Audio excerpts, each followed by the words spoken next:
마가복음 1장 14절에 15절까지 말씀, 제가 하나님 말씀을 봉독하겠습니다. 하나님 말씀에 귀를 기울이십시오.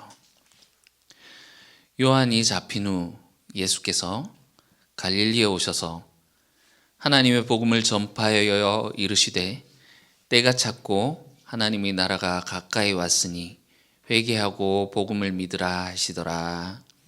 아멘. 이것은 하나님 말씀입니다. 하나님께서 오늘 이 말씀을 통해서 우리에게 많은 은혜 베풀어 주시기를 원합니다. 지난주에 우리가 16장 9절에서 20절까지 마가복음의 후기를 보았습니다. 2세기 교회가 불완전하게 끝난 것 같은 마가복음을 완성시키고자 뭔가 이렇게 추가를 했는데, 원작에 덧칠을 했는데 그게 좀 원작을 훼손한 듯한 그런 느낌을 우리가 지난주에 보았죠. 그것이 마가복음의 진짜 결론이 아니라 그냥 함께 참고로 이렇게 보면 좋을 것 같고, 원래 결론은 16장 8절에서 끝나는 것으로 지난주에 확인을 했습니다. 16장 8절이 굉장히 허망하고 찝찝하게 끝이 나죠. 그 마지막에 가르, 왜냐하면 해놓고 점점점 이렇게 끝이 난단 말입니다.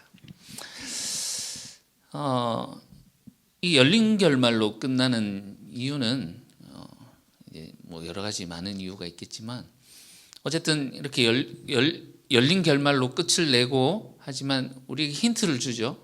끝인 것 같지만 16장 7절에 너희보다 먼저 갈릴리로 가실 것이다. 그래서 우리 손에는 이 갈릴리행 티켓이 한 장 쥐어져 있습니다. 그리고 우리는 알 수 있죠.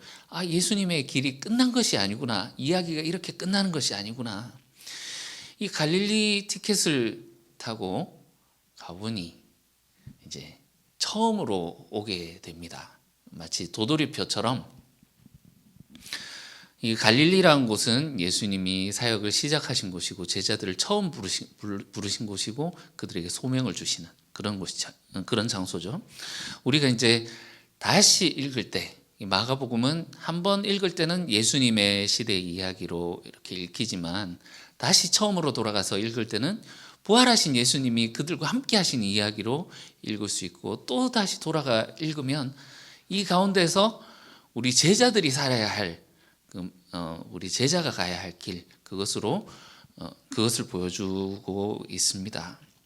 그래서 다시 돌아가서 읽을 때는 부활절 이후에 상황을 염두에 두고 읽으면 그렇게 읽히게 됩니다. 지난주에 소개를 해드렸는데 1장 2절에 보시면, 보라 내가 내 사자를 내 앞에 보내노니 그가 내 길을 준비하리라 이렇게 했죠. 여기 내가, 하나님이 내 사자를 내 앞에 보내겠다. 그래서 너의 길을 준비하겠다. 여기 내 사자는 세례 요한이고, 우리 처음 읽었을 땐 세례 요한이었고, 여기 너는 예수님이었잖아요. 근데 다시 읽어보니 하나님이 내 사자를 내 앞에 보내겠다. 예수님이 먼저 갈릴리로 가시겠다 하셨기 때문에 내 앞에 가시니, 예수님께서 우리의 길, 제자의 길을 준비하시고 내 길을 준비하리라. 그러니까 우리의 길, 예수님께서 준비하신다라는 것으로 우리가 보았습니다. 그래서 이제 오늘 본문 14절, 15절에 보시면, 요한이 잡힌 후에 예수님이 갈릴리에 오셔서 하나님의 복음을 전파하셨죠. 여러분, 요한이 왜 잡혔습니까? 요한이 잡히는 이야기는 6장에서 나옵니다만, 하나님의 복음을 전파했기 때문에, 하나님의 복음을 선포했기 때문에 잡힌 거예요. 그리고 그가 잡히자마자 마치 바통을 터치하듯이 예수님이 그 바통을 이어잡고, 요한이 잡힌 후 예수님이 나타나셔서 하나님의 복음을 증거하기 시작하셨습니다. 우리가 성경을, 이 마가복음을 끝까지 읽어서 아시겠지만, 하나님의 복음을 선포하신 예수님도 마지막에 넘겨져서 죽임을 당하게 되죠. 갈릴리로 가시겠다, 오셨어요. 이제는 요한이 잡힌 후가 아니라 예수님이 잡힌 후, 그럼 누가? 제자들이, 우리가 이 갈릴리에서 하나님의 복음을 전파해야 된다. 예수님의 운명에 동참해야 된다라는 그런 당위성을 보여주고 있는 것이지요. 15절 이르시되 때가 찼고 하나님의 나라가 가까이 왔으니 회개하고 복음을 믿으라. 자, 우리 1차 처음에 이 부분을 읽었을 때는 예수님이 하신 말씀으로서 모든 사람들을 두고 거기 이제 갈릴리 지역의 유대인들을 두고 하신 말씀이겠죠. 때가 찼고 하나님 나라가 가까이 왔으니 회개하고 복음을 믿으라. 그런데 이제 제독생 입장으로 이렇게 보면 자, 이거를 누구에게 하시는 말씀인가? 우리가 이렇게 볼 수 있겠죠. 예수님이 체포될 때부터 체포되고 고초당할 때까지는 베드로가 있었지만 그 십자가부터 죽으심 무덤에까지 그곳에 자리하고 있지 않았던 도망가 버렸던 제자들, 그리고 그 무덤의 마지막에서 제자들과 베드로에게 이 사실을 알려라 라고 했는데 그 말을 두려워하고 무서워하면서 말하지 못했던 3명의 여자 제자들, 그리고 마가복음의 현실 가운데에서 주님의 따름에 동참하지 못하고 실패하고 있는 마가 공동체들, 제자들을 두고 지금 주님이 하신 말씀으로 우리가 읽을 수 있겠죠. 그러니까 다른 복음서에는 예수님이 이렇게 나타나셔서 자, 손을 보아라, 못자국을 보아라, 손가락 넣어보지 왜? 아닙니다. 막 이렇게 회복시켜 주시는 그런 장면들도 있고, 물고기를 구워서 이렇게 주시면서 네가 나를 사랑하느냐, 내 양들을 먹여라, 이렇게 회복시켜 주시는 장면도 있고, 또 마태복음 같은 경우는 모든 사람들에게 세례를 주고 제자를 삼아라 하면서 빠이빠이 이렇게 하시는 그런 장면들도 있잖아요. 여기 마가복음은 부활하신 예수님, 그 주님을 이렇게 제독서를 통해서 만날 수가 있는 거죠. 그들을 불러서 다시 소명을 주시는 이야기. 회개하고 복음을 믿어라. 너희들 실패했지만 다시 그곳으로 불러서 회복시키시는 그런 이야기로 우리가 볼 수 있다는 거죠. 궁극적으로 우리에게 주시는 말씀입니다. 때가 찼고 하나님 나라 가까이 왔으니 회개하고 복음을 믿으라. 자, 우리가 듣기는 들었습니다. 그런데 이거를 보고 주님의 명령으로서 우리가 받아들일 때, 그럼 이제 어떻게 살아야 되겠다 하는 것이 좀 그림이 그려지십니까? 회개하고 복음을 믿으라. 어떻게 하는 것이 회개하고 복음을 믿는 것일까요? 그럼 복음이란 무엇인가? 때가 찼다라는 말은 무슨 말씀이시지? 우리가 이제 끝까지 보면서 이제 여러분들 대충 감은 잡으셨으리라 생각을 합니다만 아직 이렇게 명확하게 그려지시나요?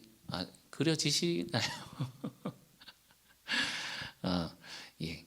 그래서 오늘 그 다른 부분들도 사실 이제 설명할 것들을 하려면 또 이렇게 주제별로 할 것들이 많지만, 특별히 그 중에 우리가 이제 마가복음을 읽어왔으니 마가복음에서 말하는 이 회개란 무엇인지, 그리고 복음을 믿으라 했는데 이 믿음이란 무엇인지, 2가지에 좀 초점을 두고 살펴보도록 하겠습니다. 사실 이게 복음과 회개와 믿음, 이것은 뭐 뗄래야 뗄 수 없는 관계에 있는 거죠. 우리가 보통 한국교회에서 어떤 식으로 배워왔습니까? 회개하고 복음을 믿으라, 이렇게 하면 구원을 받는다, 이렇게 했을 때 교회에서 회개라는 것은 죄를 고백하는 것. 내가 이런 죄를 지었습니다, 하나님 용서해 주십시오. 하나님 앞에 진솔하게 그것을 고백하고 고백하는 거, 그죠? 그리고 믿음이란 것은 예수님의 십자가의 대속적인 죽음, 이 죽음의 사실을 믿고 받아들이고 예수님을 받아들이는 것, 믿는 것, 이 사실을 믿는 것. 조금 더 구체화하자면 이 교리를 믿는 것. 이렇게 우리가 배워왔고 그렇게 알고 있었습니다. 그런데 이 마가복음에서 뿐만이 아니고 사실 이 회개라는 것이 이 돌이킴을 의미합니다. 앞으로 가다가 뒤로 돌아 하면 뒤로 돌아가잖아요. 군인이 이렇게 뒤로 돌아서 가던 길에서 돌아서 다른 길을 가는 것을 회개라고 합니다. 조금 더 의미를 부여하자면 섬기는 왕을 바꾸는 거죠. 주인을 바꾸는 겁니다. 주인이 바뀌는 사건을 회개라고 합니다. 그러니까 그 하나님 나라 가까이 왔다. 이 하나님 나라를 어떤 학자는 하나님 나라라고 하니까 자꾸 장소를 떠올리게 해서 이게 좋은 번역은 아닌 것 같다. 그래서 통치라고 번역하는 것이 오히려 좋을 것 같다. 이렇게 얘기를 하거든요. 그래서 하나님의 통치가 가까이 왔다. 그러니까 그분의 통치를 받으라. 이런 의미죠. 마가복음에 예수님의 이 여정은 출애굽에 그 초점이 맞춰져 있는 것을 또 우리가 볼 수 있습니다. 그러니까 말하자면 새 출애굽이죠. 사람을 낚는 어부라는 심상도 그리고 씨 뿌리는 농부의 심상도 모두 다 결론은 새 출애굽으로 연결되게 됩니다. 파라오의 노예, 사탄의 노예로 살고 있던 자가 거기서 물에서 건짐을 받는 또는 씨 뿌림을 받아서 이것이 결실하게 되는, 그래서 거기로부터 탈출하게 되는 거죠. 그래서 어디로 가게 되느냐? 이 회개라는 것은 어디로부터 어디로 방향성이 있죠. 사탄의 지배로부터 하나님의 통치를 받는 곳으로 옮겨가게 되는 겁니다. 우리가 예수님이 십자가에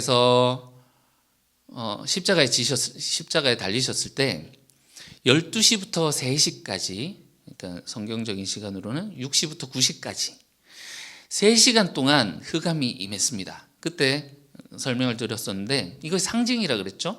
출애굽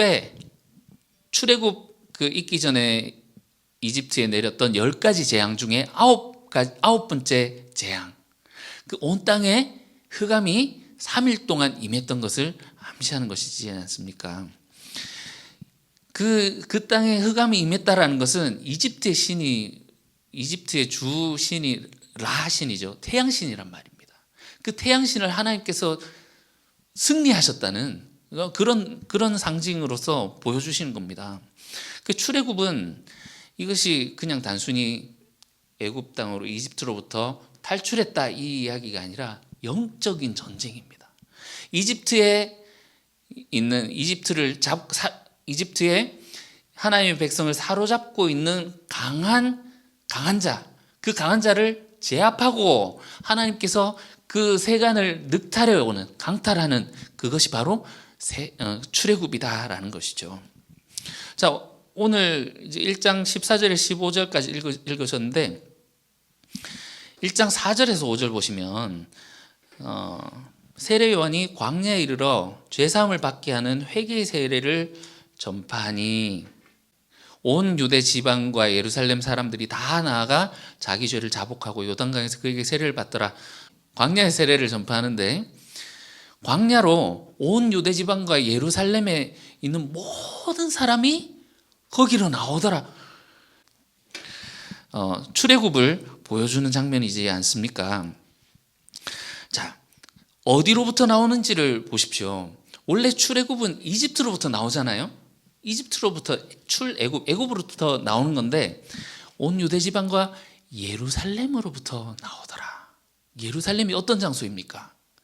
예수님을 죽였던 곳.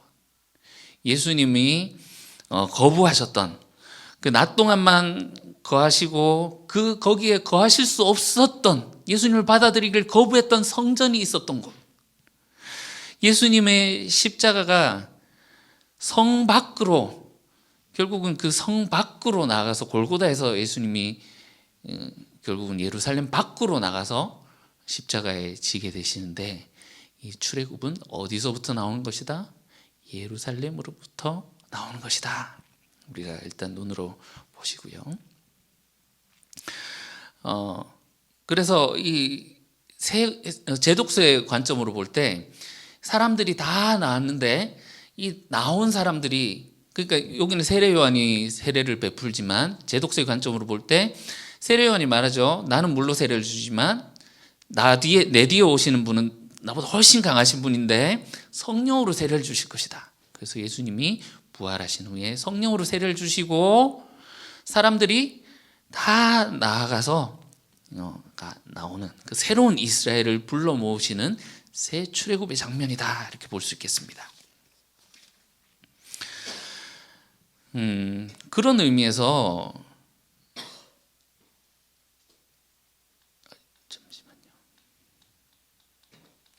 그런 의미에서 1장 그 14절 15절 오늘 본문에 나오는 회개하라 라는 것은 투항하라, 이민 와라, 사탄의 집에 있지 말고 이민 와라. 그런데 이렇게 얘기를 하면 조금 뉘앙스가 약하죠. 이민 오면 좋대, 그냥 이렇게 들리는데 사실은 이것은 굉장히 강한 왕의 명령이라는 것입니다. 오히려 사극 같은 거 보면 이런 거 있잖아요. 오라를 받으라, 막 이렇게 막 목소리 긁으면서 막 하는 그 강하게 표현하는 거 있죠. 오라를 받으라라는 것은 이제 죄인에게 죄인 잡아갈 때 하는 말이지만 이 왕의 명령으로서 이 왕의 말씀을 받아들이지 않으면 큰일 난다라고 하는 어떤 그런 강한 주님의 명령입니다. 이 출애굽이 회개란 이 출애굽에 동참하는 것이고 하나님 나라 통치에 들어가는 것이고 이것이 다 같은 의미가 되겠습니다. 그런데 이 출애굽이라는 것은 모두 다 권위의 문제입니다. 권위의 문제. 그 다음 1장 14, 15절 그 다음 이어지는 본문을 보시면 예수님이 제자를 부르십니다.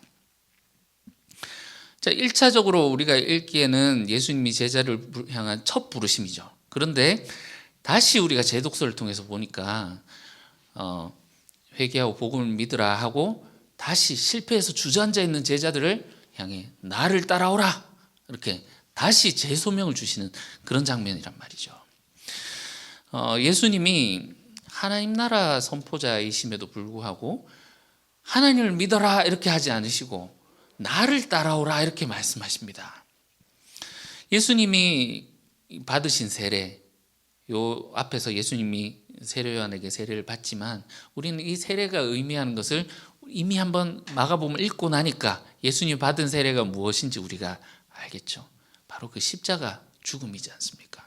십자가에서 인자의 탄생, 인자의 승리, 인자의 왕권에 앉음, 그 사건이, 그 복음이 십자가 위에서 이루어졌다는 것을 우리가 보았죠. 그래서 하나님의 정권이 십자가에서 이 세례를 통해서 위임되었고, 그 다음에 예수님이 이어지는 사역이 귀신을 쫓아내고 죽음에 처한 사람들을 일으키시고 하는 그 정말 예수님의 그 권위가 절대 권위가 어떠한지 그 절대 권위를 보여주는 것이죠. 아들을 죽음에서 살리신 그 하나님으로부터 정권을 받은 예수님이 왕으로서 이제 제자들을 이끄시는 그런 장면입니다. 자, 나를 따르라. 군대를 갔다 오신 분들은 아실 테지만 왜냐하면 이게 보병의 캐치프레이즈가 나를 따르라거든요. 포병은 알아야 한다. 생학 병과는 알아야 산다. 이렇게 병과마다 다 여기 있습니다. 나를 따르라. 군대 느낌이 나지 않으십니까? 전쟁터로 뛰어가면서 외치는 그 장수의 명령이지 않습니까? 우리가 8장 34절 35절을 보시면, 여러분 이거 읽을 때 애들도 그런 얘기 했거든요. 이거 이순신 장군이 한 말 아니에요. 필생즉사 필사즉생. 누구든지 살고자 하는 자는 죽을 것이요 죽고자 하는 자는 살 것이다. 출정하기 전에 하는 그런 말씀으로 실질적으로 여기 군대의 용어들이 사용되어 있고, 이렇게 진짜 그 처자식 버리고 군대 전쟁이 나서 동원되어 가는 그런 느낌. 지금 예수님으로부터 차출되어서 그 명령에 의해서 차출되어 가야 되는 그런 느낌이 담겨 있는 것입니다. 목숨 내어 놓고 가야 되는 것이죠. 왜냐하면 죽음과 싸우러 가는 길이기 때문에 그렇습니다. 죽음과 싸우러 가는 길에 죽음을 두려워해서 되겠습니까? 사탄과의 싸움이죠. 근데 지금 그 1장에서 다시 우리가 재독서를 해서 볼 때 나를 따라오라 이렇게 얘기를 하시는데, 지금 제자들 다 탈영했었잖아요. 탈영병들 다시 모아놓고 회개하고 복음을 믿으라 해놓고 다시 이제 소명을 주시는 겁니다. 나를 따라오라.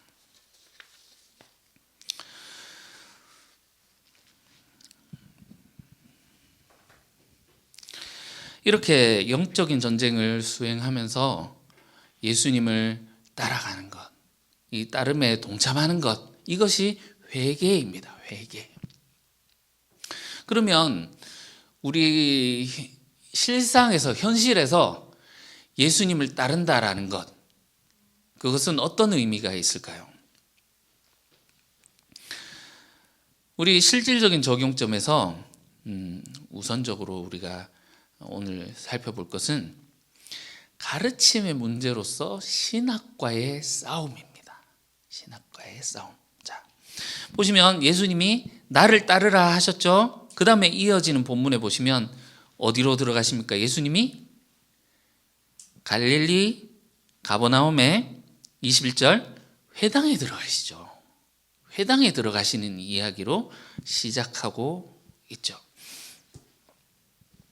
거기서 권위 있는 가르침을 가르치시는데, 가르치시는데 귀신이 떠나더라. 우리 이제 알고 있습니다. 이게 귀신 들려 있고, 가르침에 귀신 들림이란 것은 가르침의 문제구나. 자, 서기관들의 이야기로 이게 오게 되는데, 사실상 이 예수님이 싸우신 이 싸움, 이것이 기독교 외부에 있는 타 종교와의 전쟁이 아닙니다. 자, 예수님 처음 시작이 이 가버나움 회당에서 시작을 하셨고, 마지막 예수님의 사역이 예루살렘 성전에 들어가 성전을 다 뒤집어 엎어버리시고 거기에 문 닫음, 이제 끝장났음 선포하시고 예수님이 십자가에서 죽으실 때 실질적으로 성소의 휘장이 위로부터 아래까지 찢어져 버렸잖아요. 성소를 죽여버리셨단 말이죠. 문 닫아버리셨다는 거예요. 예수님의 시작과 끝이 이 성소를 상징하는 이 회당으로부터 시작해서 이 성전의 죽음까지 보여주는 것은 그냥 이것이 아니라 의도된 것이라고 보입니다. 물론 그런 의미가 강했죠. 유대교로부터 이제 예수님이 이 유대교를 개혁하시고, 그러니까 하나님의 아들로 새로운 성전으로서 예수님을 통해서 이제 모이는 교회 공동체, 이제는 유대교 아니고 교회의 시대가 열린 것을 말하는 것이기도 하겠습니다만, 거기서 예수님이 가르치실 때 귀신들이 나왔다라는 것은 그들이 배우고 말하고 있는, 그들도 성경을 보고 있잖아요. 그런데 그들이 성경을 해석하는 것이 귀신 들림, 귀신적인 해석, 여기에 있더라. 그래서 예수님이 가르치실 때 귀신이 나왔다라는 것은 예수님의 가르치심으로 귀신 들려 있는 자들을 출애굽하는, 거기 강한 자들을 제압하고 출애굽하시는 그런 내용이다라는 것입니다. 그래서 참 복음이 증거가 되고, 거기에 하나님의 복음에 따라 순종하게 되는 자들을 불러 모으시는 그런 일이 나오게 되죠. 여러분, 한국교회 복음, 지금 우리 한국교회에 있는 선포되는 그 복음을 볼 때 정말 이것이 이 회당에서 이루어지고 있는 것과 같은 귀신적인 가르침일까요? 아니면 정말 예수님이 주시는 그 예수님의 가르침을 따라 살아가는 그런 것들이 많은가요? 여러분, 한국교회 복음이 죽고 살아라고 하는, 네가 죽어야 산다라고 하는 그런 주님의 가르침보다는 죽지 말고 살아라는 복음으로, 이것이 복음으로 그렇게 받아들이고 있지 않습니까? 내가 살기 위해서, 나를 살리기 위해서 예수가 죽으셨다. 내가 살기 위해서 하나님이 죽으셨다. 할렐루야. 이렇게 하지만 자기 부인이 없는, 자기를 부인하고 자기 십자가를 따르라는 그 주님의 그 말씀, 그 내용은 쏙 빠져 있는 그 자기 강화, 자기 믿음, 할 수 있다. 긍정적인 생각, 막 이런 것으로 할 수 있다 하면 되고, 막 그 믿는 자에게 능치 못함이 없다 하면서 할 수 있다. 많이 해보셨지 않습니까? 그런 가르침, 그런 것은 자기 부인이 없는 종교, 귀신 들린 종교다. 귀신 들린 종교로 전락한 그런 귀신 들림 현상이다라는 겁니다. 여러분, 바울도 그랬죠. 사탄도 광명의 천사로 위장한다. 그리고 다른 복음서들 보면 이 사탄이 예수님을 시험할 때 성경 말씀을 가지고 예수님을 시험하는 것을 볼 수 있죠. 그래서 우리도 마가복음을 읽어봤지만 마가복음에 나오는 서기관들이 하나님의 말씀을 조작해서 왜곡하고 있더라 하는 부분을 우리가 보았습니다. 7장에서 왜 당신의 제자들은 손 씻지 않고 먹습니까? 하면서 예수님께 대적했던 그 서기관들, 그 하나님의 말씀을 이제 모세의 이 말을 왜곡해서 이렇게 적용했고, 그 10장에서도 이혼해도 됩니까? 하는 모세가 이혼증서 써주라고 했던데요 하면서 했던 그 하나님의 말씀을 가지고 이것을 왜곡해서 정리하고 해석하는 그 논쟁 이야기가 나오지 않습니까? 여러분, 우리가 싸워야 될 것은 무엇입니까? 바로 성경 읽기의 싸움입니다. 귀신이 어디서 싸울까요? 귀신이 어디에서 가장 활발하게 일을 할까요? 여러분, 우리는 마가복음을 통해서 보았습니다. 씨가 떨어지는 즉시 사탄은 출동합니다. 예수님의 말씀을 듣고 움직이려고 하는 즉시 그 배에 풍랑이 몰아치고요. 예수님이 회당에 들어가서 가르치는 즉시 귀신 들린 자들이 나와서 예수님의 사역을 가로막지 않습니까?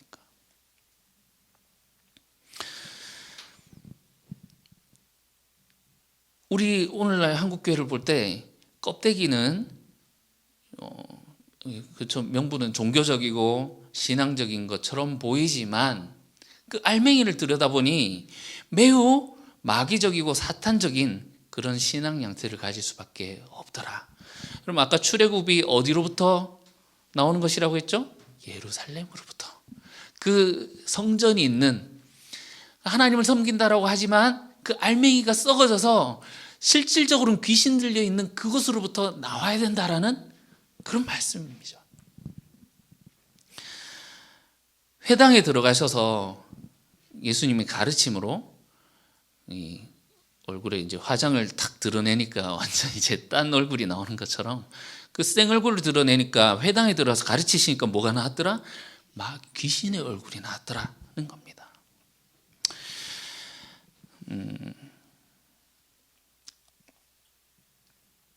사실상 이 마가복음의 이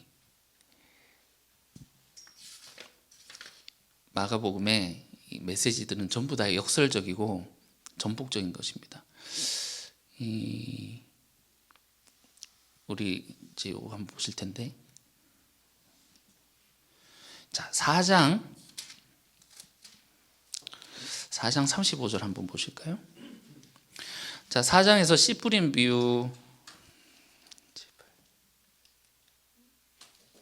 씨 뿌리는 비유 다음에 이제 4장 35절 보시면 제자들이 그 위에 그 소제목 있죠. 소제목. 성경 위에 소제목 있죠. 그걸 보시겠습니다. 바람과 바다를 잔잔하게 하시다. 그 이야기. 그 다음에 귀신 들린 사람을 고치시다. 여기 군대 귀신 이야기죠. 그 다음에 야이로 딸과 예수의 옷에 손댄 여자를 고치시더라. 야이로, 혈루증 여인, 야이로 이렇게 샌드위치로 돼 있죠. 그 다음에 6장 고향에서 배척을 받으시다. 고향 배척. 그 다음에 12제자를 파송하시는 이야기가 나오고 14절부터 헤롯 이야기, 헤롯의 식탁, 요한의 죽음 나오죠. 그 다음에 30절에 12제자가 갔다 와서 보고하는 내용이 있습니다. 그 다음에 5,000명을 먹이시고 오병이요. 그 다음에 바다 위로 걸으시죠. 이 구성을 여기 적어놨는데 요 가운데에서 이렇게 고향 배척부터 12제자 요 샌드위치로 되어 있는 요 이야기를 이렇게 따로 떼놓고 조금 볼게요. 보면 어떻게 되느냐. 자, 바다 이야기로 둘러싸여 있죠. 바다 이야기로 둘러싸여 있고 군대 귀신 야이로 오병이 이것이 무엇을 보여주려고 하는가? 출애굽을 보여주는 거예요. 출애굽. 홍해를 상징하는 바다 둘러싸여 있고 어떻습니까? 출애굽해서 홍해에 도착했는데 뒤에서 애국 군대들이 막 와서 죽이러 따라왔지만 이스라엘 사람들은 안전하게 건너가고 쫓아왔던 그 군대들은 물에 수장되는 이야기 아시죠? 그럼 군대 귀신 거기 어떤 그 거라사에서 군대 귀신 레기온이라는 그 군대 귀신이 나타났죠. 굉장히 많은 숫자가. 그래서 돼지떼에 들어가라. 그래서 2,000마리의 돼지떼가 바다에 수장되는 그 같은 이야기죠. 야이로 딸 몇 살이었죠? 12살. 혈루증 여인 몇 년? 12년. 10이라는 숫자가 상징하는 것이 무엇입니까? 이스라엘이죠. 죽었던 이스라엘을 살리시는 이야기입니다. 자, 요 고향 배척부터는 일단 조금 다시 설명하고요. 오병이요. 뭡니까? 떡 주신 이야기? 광야에서 만나를 먹었던 이야기. 출애굽을 보여주고 있지 않습니까? 자, 여기 출애굽인데 중간에 이제 끼어드는 이야기가 있죠. 이게 보면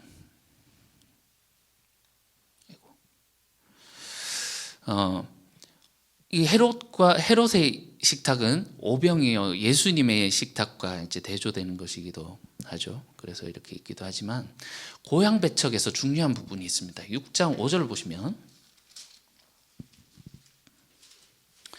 6장 5절 거기에서는 아무 권능도 행할 수 없어 다만 소수의 병자에게 안수하여 고치실 뿐이었고 그들이 믿지 않음을 이상히 여기셨도다.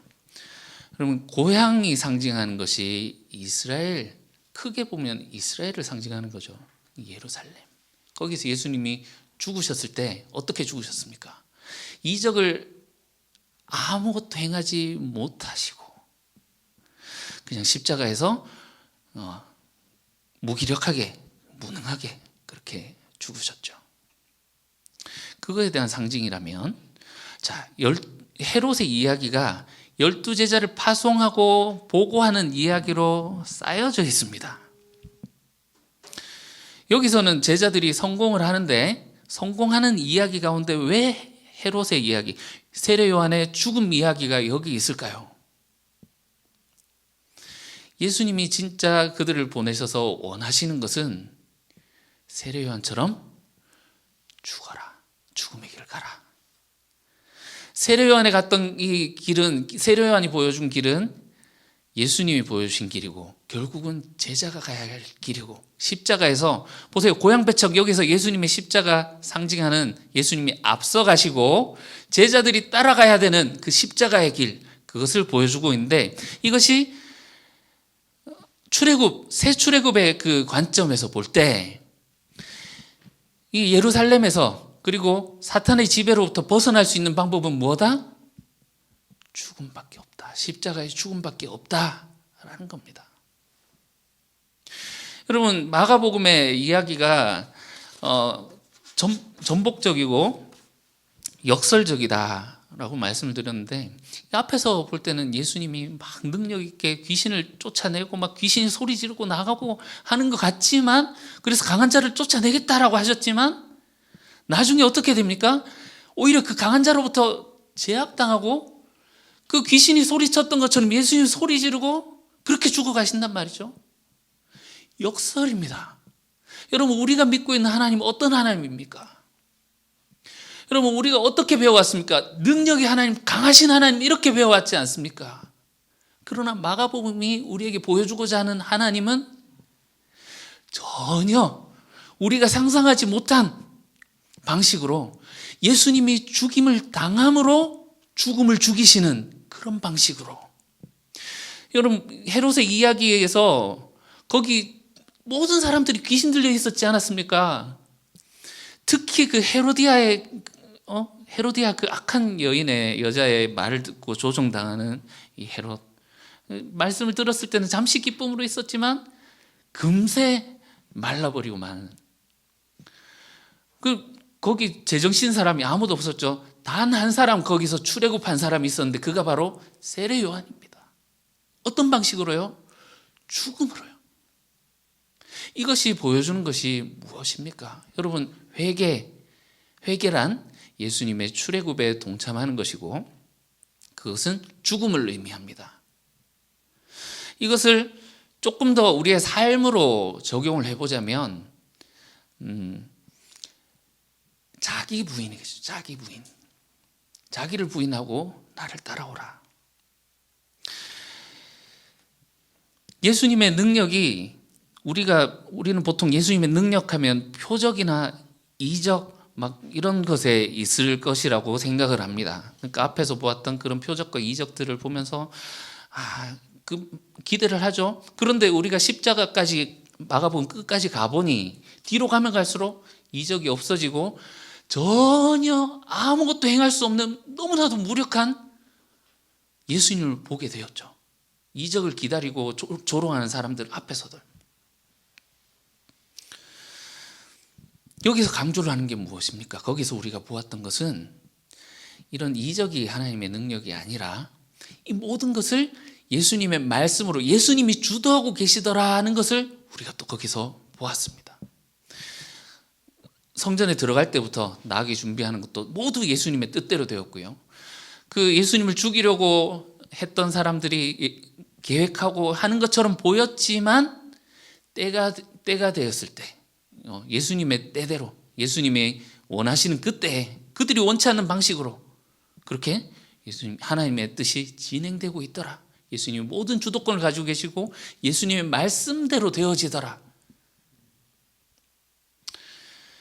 예수님이 나를 따라오라는 것은 너희를 낚는 어부가 되게 하겠다라는 그런 이야기로 연결되고, 이게 회당으로 연결되면서 마지막 예루살렘으로 연결되는 것이, 여러분, 우리가 믿고 있는 하나님, 우리가 보고 있던 그런 신학적으로 정립해 놓았던 그런 하나님 모습과 우리가 싸워야 됩니다. 귀신 들려 있으면서 먼저 거기서 벗어나야 되는 거죠. 그래야 우리가 진정으로 주님을 따를 수 있는, 주님이 우리에게 요구하신 것을 있는 그대로 받아들이고 주님을 따를 수 있는 것입니다. 여러분,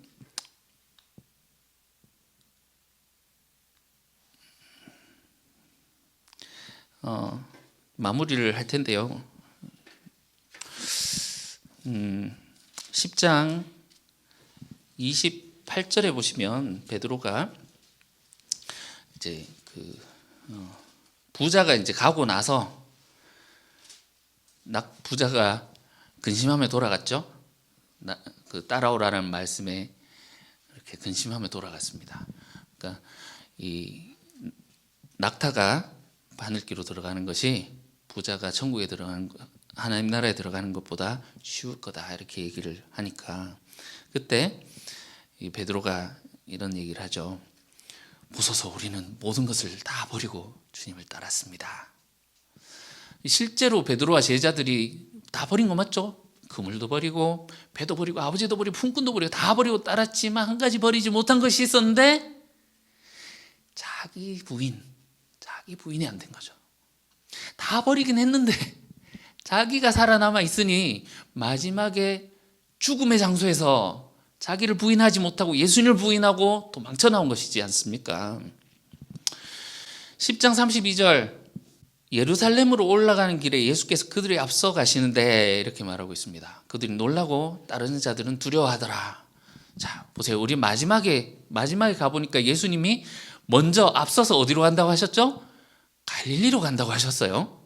그럼 예수님이 나를 따르라 하는데 어디로, 그 목적지가 어디입니까? 나를 따르라 그 목적지가, 자, 여기 나오죠. 예루살렘으로 예수님 가십니다. 예수님이 앞서서 그들을 인도하고 가고 계시죠. 뒤에 가는 자들이 놀라고 다른 자들은 두려워하더라. 그때 우리가 읽을 때는 굉장히 이게 안 어울리는 장면 같고 이게 좀 이상하다 이렇게 봤었어요. 그런데 어디로 가는 겁니까? 예루살렘이란 곳은 죽으러 가자, 함께 가자, 십자가로 가자 이 말씀이죠. 지금 이제 실패한 제자들, 16장에서 실패한 제자들을 오늘 1장에서 다시 불러서 회복시키시고 예수님은 10장에서 다시 그들을 데리고 자기 부인 있는 곳으로, 그래서 죽어지고 함께 사는 곳으로 그렇게 가자고 이끌고 가고 계시는 그런 장면. 그래서 이것이 계속 순환됩니다. 우리가 가다 실패하면 다시 갈릴리로 가야 됩니다. 가서 주님으로부터 소명과 회복을 다시 받고 예루살렘으로 주님이 이끄시는 대로 따라가고 또 따라가고, 예수님이 인자가 아버지의 영광으로 다시 오겠다 하셨던, 그래서 그 파루시아 재림의 예수님을 기다리는 주일이죠. 예수님이 나를 부인하는 자는 나도 아버지 앞에서 그를 부인할 것이요, 나를 수용하고 인정하는 자는 하나님 앞에서 그를 증언할 것이다 이렇게 말씀을 하셨습니다. 여러분, 이 복음으로 이 회개 그리고 믿음이란 것은 시간이 없어서 그 믿음이란 것은 예수님의 길에 동참하는 것입니다. 동참. 그분을 신뢰하는 것입니다. 단순히 이 교리를 믿는 것이 아니라 복음, 회개 그리고 믿음. 주님의 길에 동참함. 그래서 하나님 나라 통치를 받기 위해서 우리가 회개함, 철저히 예수님께 종속된 자로서 하나님 나라가 이루어진다라는 것은 나를 부인하고 이 하나님의 그 새 창조, 완전 그 에덴 동산에서 그 아름다운 모습이 회복되는 것은 하나님의 말씀대로 하나님의 뜻대로 모든 만물이 질서 있게 순종하는 것이거든요. 그것을 회복하는 것이 하나님 나라다라는 것을 우리가 보고, 회개라는 것의 궁극적인 뜻이 자기 버림을 의미한다라는 것을 확인하면서 우리 이 기독교가 나 중심으로 하나님을 끌어와서 좌지우지하려고 하는 것이 아니라 주님이 되신, 부활의 주님이 되신 예수님과 복음에 충성하게 되는 저와 여러분들이 되시기를, 또한 그런 교회가 되기를 주님의 이름으로 축원합니다. 기도하겠습니다. 사랑하는 주님, 우리에게 참된 길, 생명의 길을 보여주십니다. 주님께서 우리에게 보여주시는 길이 이렇게 험한 십자가의 길, 죽음의 길이지만 그 길이 진정으로 우리를 살리는 길, 진정으로 사탄으로부터 벗어날 수 있는 길, 해방될 수 있는 길임을 보여주시오니 우리 스스로를 부인하고 주님을 따르는 삶으로 주님의 참된 제자가 되는 저희들 되게 축복하여 주시옵소서. 감사드리며 예수님의 이름으로 기도합니다. 아멘.